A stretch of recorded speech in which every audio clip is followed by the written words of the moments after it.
하나님의 말씀은 사무엘상 3장입니다.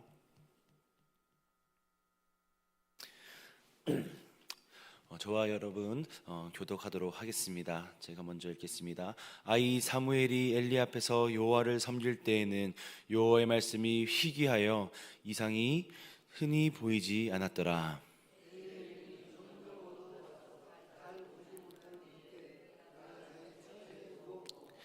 하나님의 등불은 아직 꺼지지 아니하였으며 사무엘은 하나님의 궤에 있는 여호와의 전 안에 누웠더니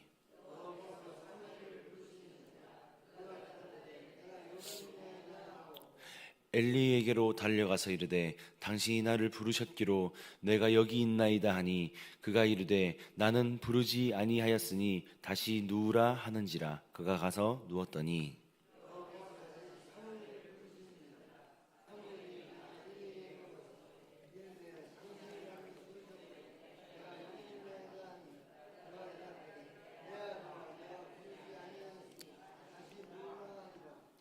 사무엘이 아직 여호와를 알지 못하고 여호와의 말씀도 아직 그에게 나타나지 아니한 때라.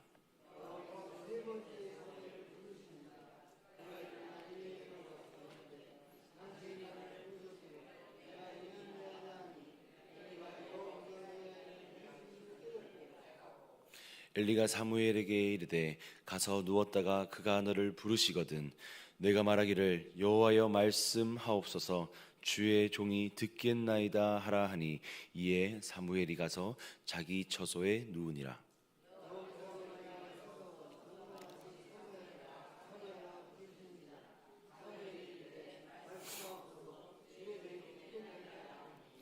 여호와께서 사무엘에게 이르시되 보라 내가 이스라엘 중에 한 일을 행하리니 그것을 듣는 자마다 두 귀가 울리리라.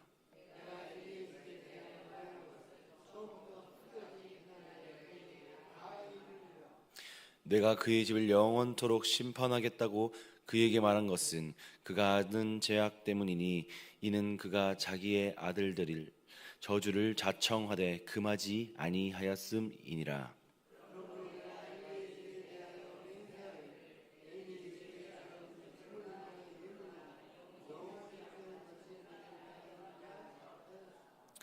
사무엘이 아침까지 누웠다가 여호와의 집의 문을 열었으나 그 이상을 엘리에게 알게 하기를 두려워하더니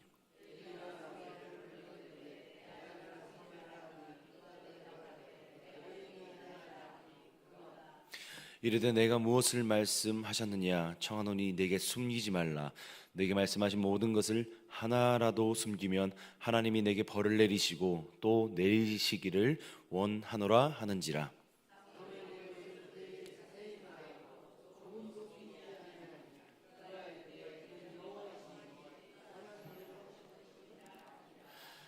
사무엘이 자라매 여호와께서 그와 함께 계셔서 그의 말이 하나도 땅에 떨어지지 않게 하시니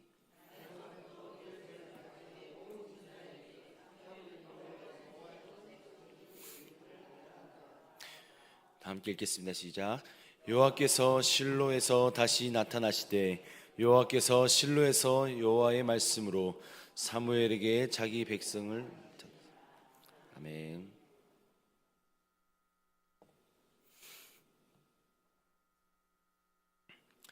오늘 설교의 제목은 하나님의 등불은 꺼지지 않습니다 입니다.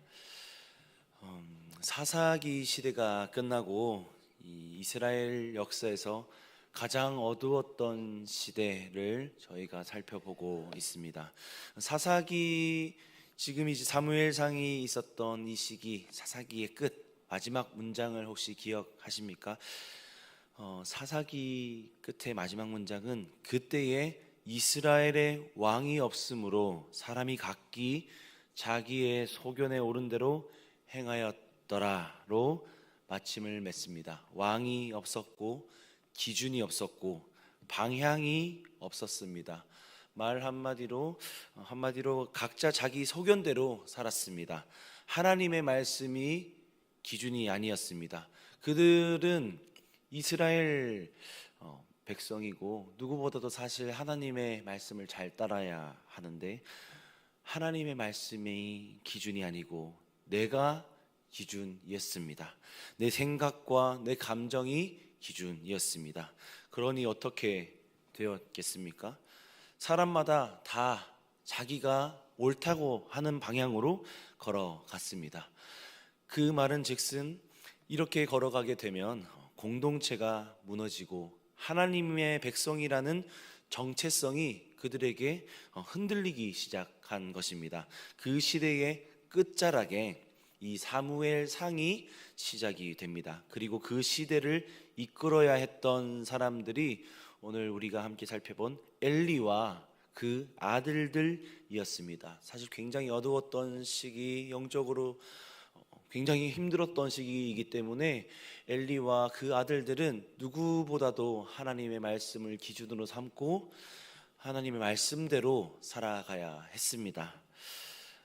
하지만 우리가 잘 아는 것처럼 그렇지 않았습니다. 엘리는 제사장, 우리가 잘 아는 것처럼 제사장이었습니다. 그것도 이스라엘의 대제사장이었습니다.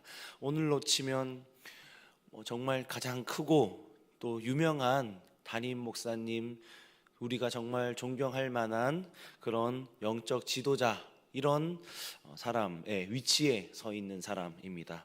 하나님의 말씀을 받아서 백성에게 전달해야 하는 사람, 백성을 하나님 앞으로 인도해야 하는 사람, 한마디로 이스라엘의 영적 지도자입니다. 그 사람이 바로 엘리였습니다. 그의 아들 홈니와 비느하스도 그냥 제사장의 아들 이 정도가 아니라 제사장이었습니다. 지금은 목회자이죠. 이스라엘 백성이 하나님께 나오는 자리에 이 엘리와 이 홈니와 비느하스는 그 자리에 항상 서 있었습니다. 그런데 오늘 말씀 2장 12절을 살펴보시면 굉장히 슬픈 이야기가 적혀 있습니다. 엘리의 아들들은 행실이 나빠 여호와를 알지 못하더라. 제사장인데 여호와를 알지 못한다라는 이 평가가 얼마나 수치스럽고 얼마나 슬픈 표현입니까? 하나님을 알지 못하는 사람이 하나님의 말씀을 전했고 하나님을 알지 못하는 사람이 백성을 하나님께로 인도했습니다.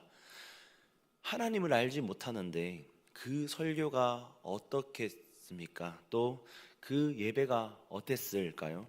말씀이 없는 설교, 하나님이 없는 예배.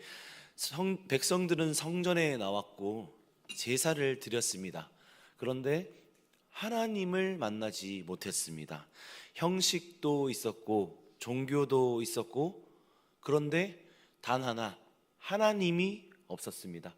그런데 거기서 끝이 아니었습니다. 홈니와 비느하스는 백성이 제사를 드리러 오면 하나님께 드려야 할 제물을 가로챘습니다. 성전 안에서 죄를 범하고 하나님의 집을 자신들의 욕심을 채우는 자리로 만들었습니다.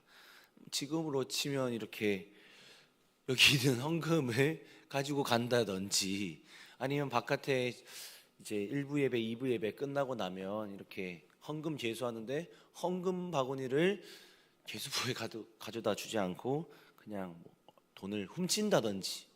사실 만약에 제가 그렇게 했다 한 번이야 눈 감아 주실 수 있다고 생각하지만 그거를 한 100번, 200번 그렇게 우리 목회자들이 그렇게 했다라고 한다면 누가 목회자라고 생각을 할까요?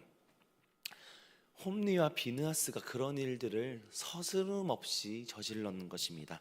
17절에 보시면 이 소년들의 죄가 여호와 앞에 심히 크면 그들이 여호와의 제사를 멸시함이었더라 라고 합니다. 홈니와 비느하스는 제사장이었지만 여호와의 제사를 멸시하고 하나님을 멸시했습니다.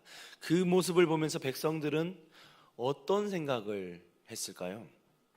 저 사람이 제사장인데 저 사람들이 하나님의 사람인데 저 사람들도 저러는데 하나님이 살아는 계실까?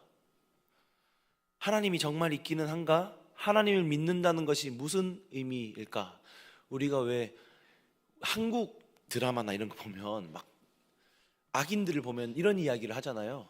아이고, 하늘도 무심하시지 저런 사람을 데려가지도 않고, 이런 표현하는 것처럼 이 시대에 이스라엘 백성들은 홈리와 비느하스를 보면 그런 마음이었을 겁니다. 저렇게 죄를 저지르고 저렇게 하나님 앞에서 가증스럽게 하는데 왜 하나님은 심판하지 않으실까? 저들을. 그런 걸 보면서, 하나님이 움직이지 않는 걸 보면서 그들의 신앙도 마음도 흔들렸을 겁니다.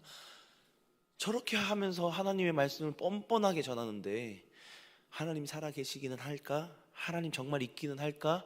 하나님을 믿는다는 것은 무슨 의미일까?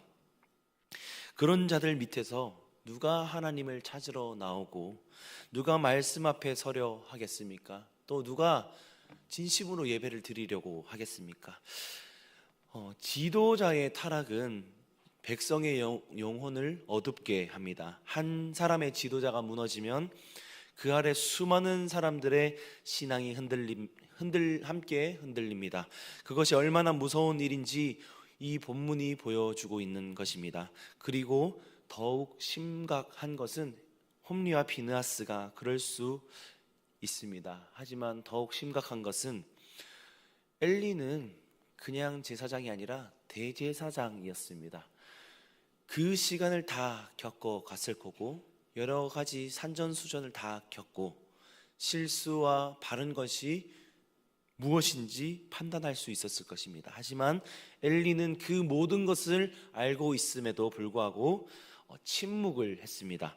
아들들이 잘못하고 있다는 것을 알았고, 하나님께서 노하고 계신다는 것도 알았습니다. 그런데 막지 않았습니다.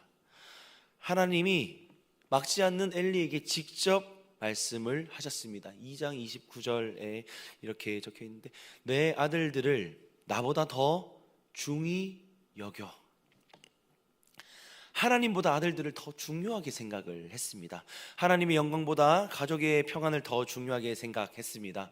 지도자로서, 엘리는 대제사장인데 지도자로서의 일을 하지 않고 또 아버지의 일을 하지 않았습니다. 어떻게 보면 팔이 안으로 굽은 거일 수 있지만 정말 아버지답지 않았고 정말 대제사장답지 않았습니다.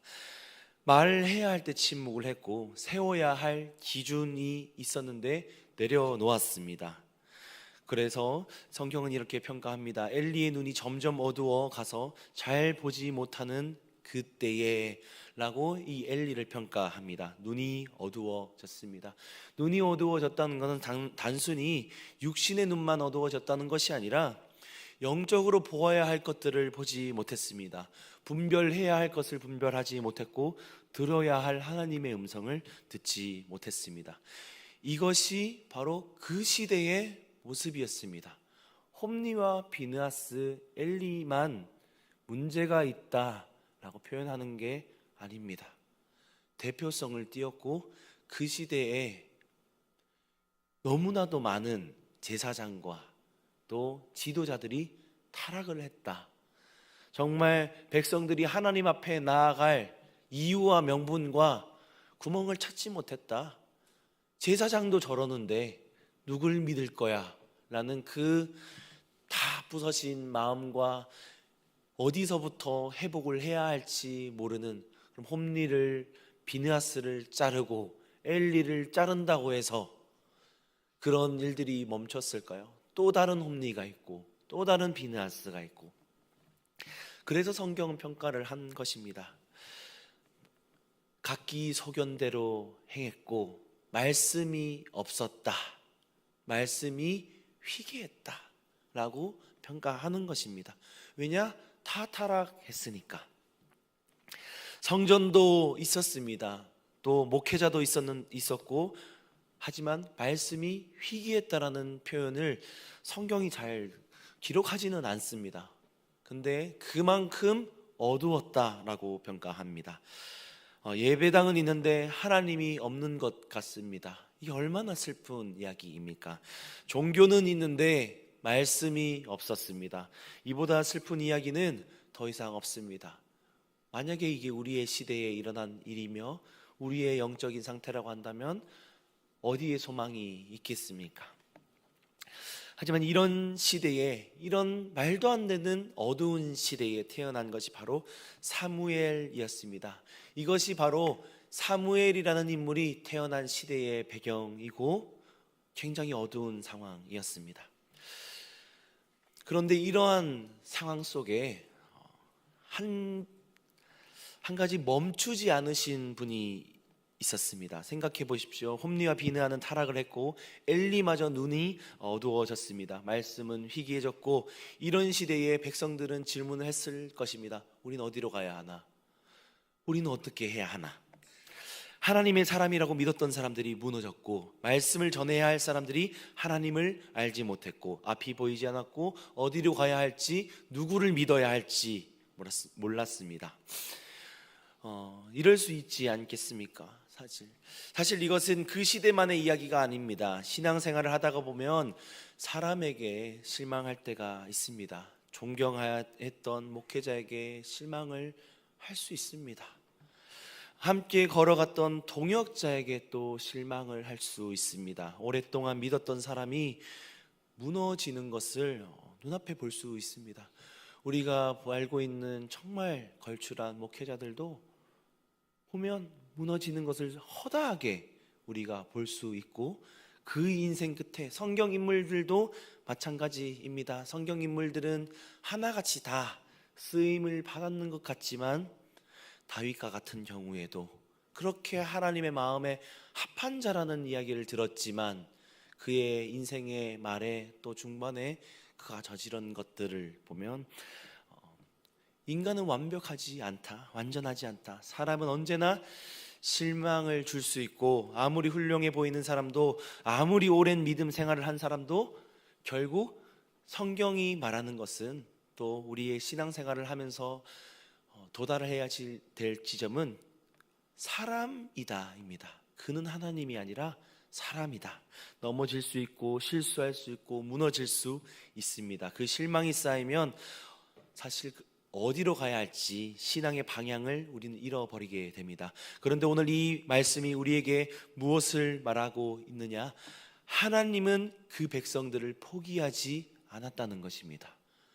백성들이 어디로 가야 할지 모르겠고 또 지도자가 타락을 했지만 여기서 성경은 하나님을 보여줍니다. 지도자가 무너져도 하나님이 무너지지 않았다.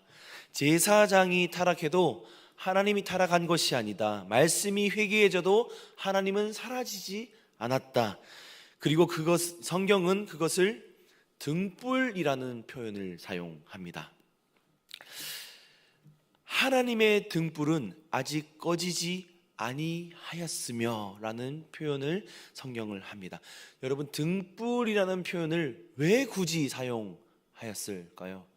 등불은 그냥 빛이 아닙니다. 가장 어두운 곳에서 방향을 알려주는 것이 바로 등불의 역할입니다. 그냥 일반 전구 어두운 곳에서 빛이 밝았다, 그럼 그것이 환해지지만 등불은 가장 어두운 곳에서 방향을 보여주는 것입니다. 길을 잃은 사람에게 어디로 가야 하는지 알려주는 빛입니다. 칠흑같이 어두운 밤에 등불 하나가 있으면 그 빛을 향해 걸어갈 수 있습니다. 방향을 잃어도 등불이 있으면 다시 길을 찾을 수 있습니다. 하나님의 백성을 이끄는 것은 제사장을 통해서, 목회자를 통해서, 또 사람을 통해서입니다. 하나님의 방법은 사람이시니까요. 그런데 그 사람이 무너졌을 때 우리가 잘 아는 것처럼 하나님이 세운 사람들이 넘어졌을 때, 무너졌을 때 하나님은 언제나 다시 그들 앞에 나타나 그 백성들을 끝까지 지키시고 이끄십니다. 등불을 직접 밝히시고 방향을 직접 보여주십니다. 지도자가 무너져도, 말씀이 희귀해져도 하나님은 침묵하지 않으시고 하나님은 어두움을 절대 그대로 내버려 두지 않습니다. 그리고 하나님은 그 어두운 시대에 한 사람을 준비하셨습니다. 등불과 같은 사람을 하나님은 준비하고 계셨습니다. 3절의 끝을 보십시오. 사무엘은 하나님의 궤에 있는 여호와의 전안에 누웠더니 사무엘이 있었습니다. 그 시대에 하나님은 아무것도 안 하신 것이 아니라 사무엘이라는 사람을 준비시키고 계셨습니다. 홈리와 비느하스가 성전을 더럽히는 그 자리에 사무엘이 조용히 누워 있었습니다. 화려하지도 않았고 유명하지도 않았고 아직 아무것도 아닌 어린 아이였습니다. 세상이 보기에는 아무 힘도 없는 아이이며 아무 능력도 없는 아이였습니다. 사무엘의 무명 시절인 겁니다. 사무엘이 지금 우리가 아는 거는 사무엘이지만 그 사무엘이 그 사무엘일 줄은 아마 꿈에도 몰랐을 것입니다. 그런데 하나님은 한 아이를 바라보고 계셨고 세상이 주목하지 않는 자리에서 하나님은 여전히 일하고 있었다. 그 어두운 시대에 하나님이 일하고 있었다라는 것을, 사무엘이 그 자리에 있었다라는 것을 표현하는 것입니다. 나는 너희를 포기한 적이 없고 나는 너희와 함께 하지 않은 적이 없다. 세상이 포기한 시대에, 제사장과 여러 가지 영적으로 다 타락한 시기에 하나님은 준비하고 계셨습니다. 4절입니다. 그럴 때에 여호와께서 사무엘을 부르시는지라. 하나님이 부르셨습니다.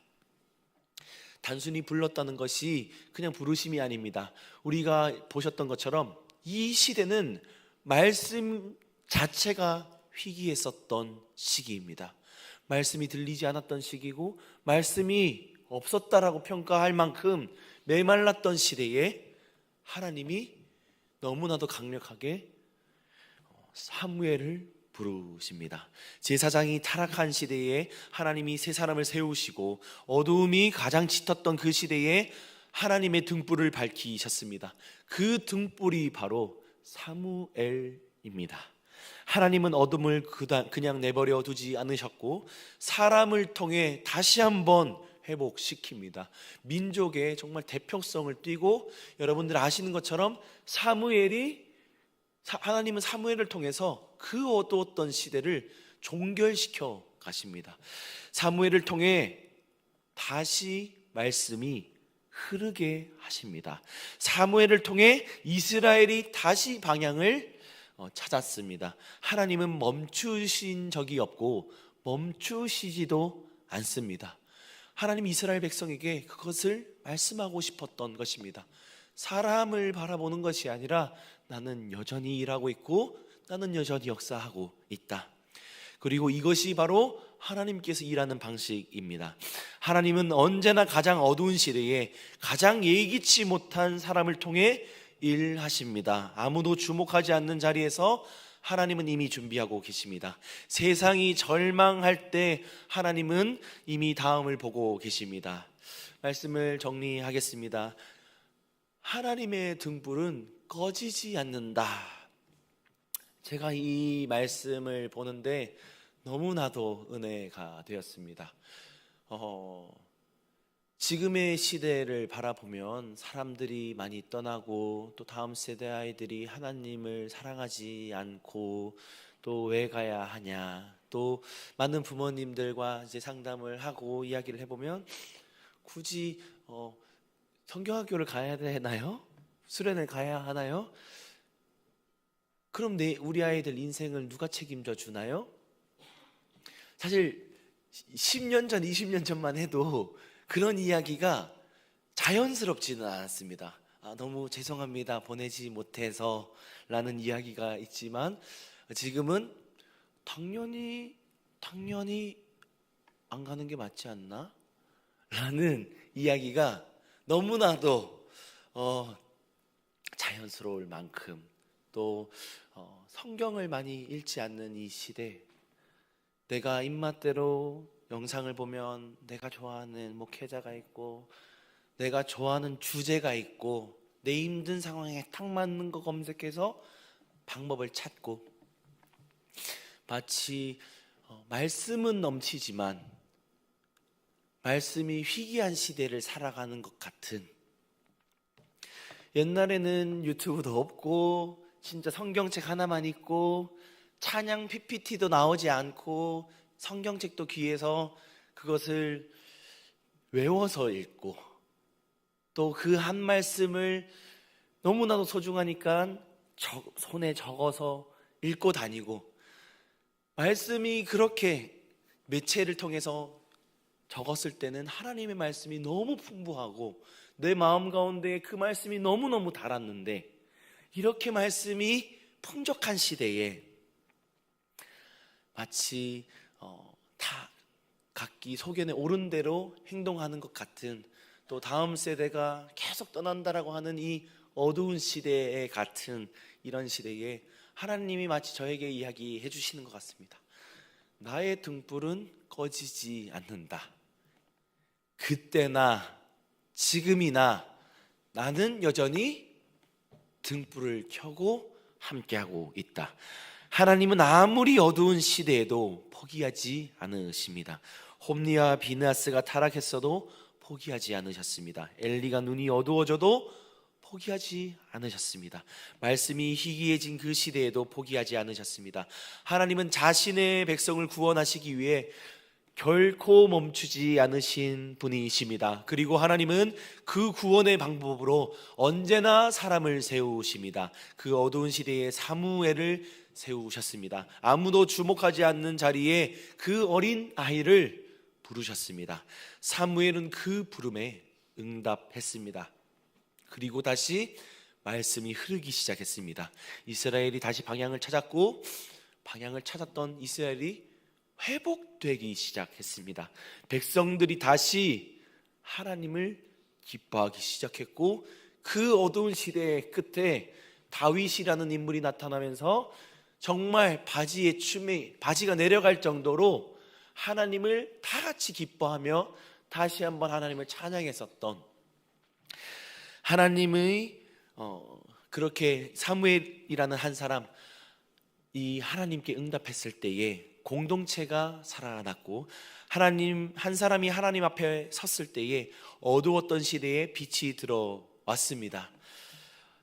이 시대를 보십시오. 말씀이 희귀해지고 하나님보다 자기의 소견을 따르는 시대입니다.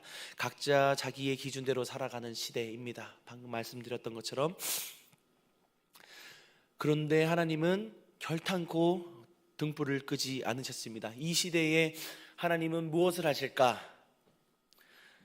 하나님은 이 시대에도 사무엘을 찾고 계십니다. 누가 내 마음을 시원케 할까? 우리의 다음 세대 아이들이 아무것도 아닌 것처럼 보이더라도, 아이들이 줄어가는 것 같다라고 평가를 하더라도, 하나님은 여전히 하나님의 사무엘을 찾고 계십니다. 부르심에 응답할 사람을 찾고 계십니다. 공동체를 회복시킬 사람을 찾고 계시는 줄 믿으시길 소망합니다. 이 어두운 시대에 빛을 들고 설 사람을 찾고 계십니다. 저는 오늘 이 새벽 이 자리에 소망합니다. 하나님께서 우리 동강교회에도 사무엘과 같은 여러분을 세우신 줄 믿습니다.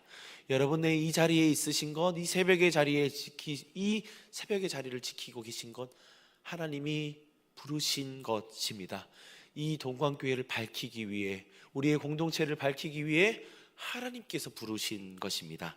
하나님의 부르심에 응답하고 이 공동체를 회복해 하고 이 공동체가 다시 기쁘게 할 사무엘과 같은 사람들로 여러분을 세우신 줄 믿으시기를 소망합니다. 하나님의 등불은 결코 꺼지지 않습니다. 어두운 시대도 하나님은 멈추지 않습니다. 동광교회를 향한 하나님의 등불도 결탄코 꺼지지 않습니다. 우리가 함께 기도해 주시면 감사하겠습니다. 이 새벽 한 가지를 좀 나누면서 기도했으면 좋겠는데, 곧 청소년부 수련회와 청년부 수련회가 있습니다. 그 자리에 우리 다음 세대 아이들이 모입니다. 이 어두워져 가는 시대에 하나님께서 우리 아이들을 만나 주시기를 기도해 주셨으면 감사하겠습니다. 그 수련회의 자리가 사무엘이 하나님의 부르심을 들었던 그 밤 같은 자리가 되도록 기도해 주시면 감사하겠습니다. 우리 청소년들, 청년들 가운데에 하나님의 부르심에 응답하고 이 시대를 밝히는 사무엘과 같은 지도자들이 하나님 나오게 해 주십시오라고 기도해 주십시오. 그 아이들 한 명 한 명을 하나님이 이미 보고 계시고 그 아이들 한 명 한 명을 이미 부르고 계십니다. 우리가 기도할 때 하나님은 반드시 응답하십니다. 우리가 무릎 꿇을 때에 다음 세대가 일어납니다. 하나님의 등불은 아직 꺼지지 않았습니다. 우리 이 시간 받은 말씀을 붙들고 함께 기도해 주시고 다음 세대 자녀와 우리 자녀와 다음 세대를 위해 우리 교회와 공동체를 위해 나라와 민족을 위해 담임 목사님과 선교사님들과 한우들을 위해 특별히 우리 담임 목사님 출타하시면서 기도에 인도하심 그 말씀을 인도하십니다. 집회를 그것을 위해 함께 기도해 주시면 감사하겠습니다. 마지막으로 각자의 기도 제목을 놓고 기도하시다가 자유롭게 돌아가시도록 하겠습니다. 주님의 이름을 한번 부르신 후 간절히 기도합니다. 주여